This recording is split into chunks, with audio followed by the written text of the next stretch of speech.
Banyak orang ingin berbicara dengan lancar dan dikagumi dan disenangi ketika bicara, ya, ketika kita bicara di hadapan publik, di hadapan orang banyak, ataupun di hadapan para peserta rapat, ataupun dalam acara-acara adat yang lain, ya.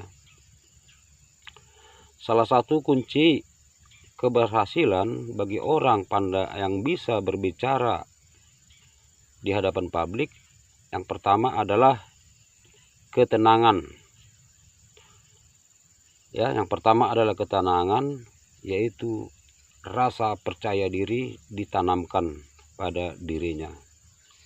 Jadi ketika ada rasa percaya diri, kita tidak menjadi grogi. Dan ketika kita memegang mic, ya, mic sebagai alat pengeras suara, tidak terjadi gemetar di tangan kita maupun di lutut kita. Karena banyak orang kalau sudah memegang mikrofon itu terus bergetar, merasa gemetar. Karena apa? Karena dia tidak merasa pede. Jadi harus ditanamkan, yang pertama itu adalah rasa percaya diri. Yang kedua adalah wawasan. Harus memiliki wawasan yang luas. Untuk mendapatkan wawasan yang luas, tentu kita bisa belajar, ya, belajar dari orang-orang yang kita kagumi ketika dia bicara. Bagaimana dia bicaranya? Artinya bahwa pengetahuan perlu, ya. Pengetahuan itu sangat perlu ketika dia mendengarkan orang berbicara, bagaimana, dari mana dapatnya. Lalu dari informasi-informasi yang lain, informasi menyangkut aspek apa yang mau dibicarakan, ya. Kalau tentunya kalau setiap aspek yang mau dibicarakan tergantung topik yang akan kita bawakan. Jadi perkataan kita itu harus sesuai dengan topik.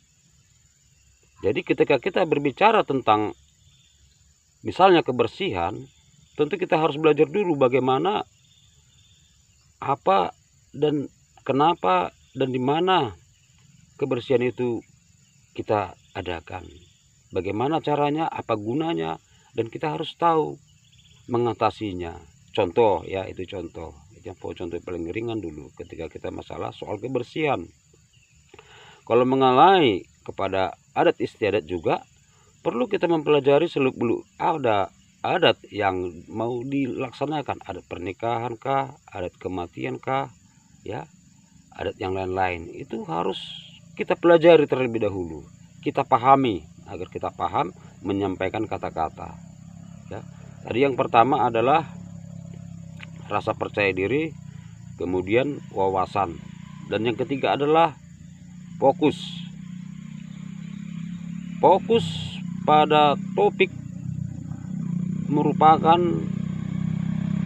kesuksesan orang untuk berbicara. Karena topik ini, ya, merupakan titik tumpu yang harus ditempuh ketika berbicara. Seperti kita mau naik ke gunung, kan banyak jalan mau ke gunung, tidak harus satu. Jangan kita meniru orang, ya, jangan kita meniru kata-kata orang, cara-cara apanya namanya itu, kata-kata orang.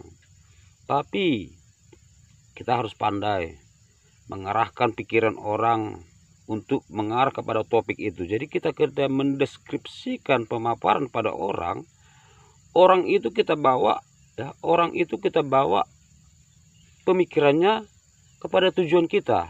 Jadi ketika kita bicara, mereka akan mengikuti alurnya melalui bayangan. Walaupun mereka menatap kita, tapi pikirannya itu mengikut kepada kata-kata kita yang kita keluarkan dari mulut kita. Jadi sangat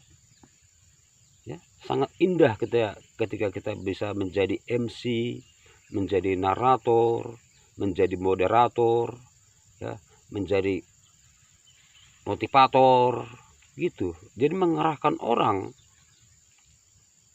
pemikiran orang melalui fokus, ya, kefokusan kita, ya, melalui topik yang kita miliki. Jadi kita harus sangat pandai dan tidak bertele-tele, Ya, jangan terlalu banyak menyimpang ketika kita mau mencapai tujuan. Jadi 3 ini dulu guys yang mau kita pelajari ya. 3 ini nanti kita sampaikan lagi di channel selanjutnya. 4, 5, dan 6. Itu ada 10 yang mau dipelajari. Tapi kali ini 3 karena durasi. Nanti bosan teman-temanku dan para pengikutku. Terima kasih ya. Selamat siang. Assalamualaikum warahmatullahi wabarakatuh.